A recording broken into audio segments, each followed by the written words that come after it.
શિનોરમાં નર્મદા નદીમાં નાહવા પર પ્રતિબંધ મૂકવામાં આવ્યો છે। ધૂળેટીના પર્વને લઈને આ નિર્ણય લેવામાં આવ્યો છે। નદી કાંઠે ચુસ્ત પોલીસ બંદોબસ્ત ગોઠવી દેવામાં આવ્યો છે, ત્યારે નર્મદા નદીમાં નાહવા પર પ્રતિબંધ મૂકવામાં આવ્યો। નિયમોનું ઉલ્લંઘન કરનાર સામે કાર્યવાહી કરવામાં આવશે।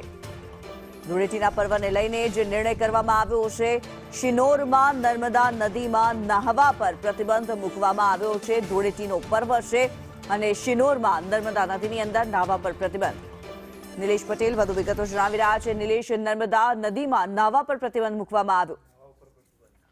કિન્નરી ચોક્કસથી જણાવી દઉં કે શિનોર તાલુકામાં જે નર્મદા નદી થાય છે તેના ઘાટ ઉપર જે કલેક્ટરનું જાહેરનામું છે, જે હુડઈ અને ધૂળેટી જે 3-4 માર્ચે જે નાહવા પર પ્રતિબંધ મૂકવામાં આવ્યો છે।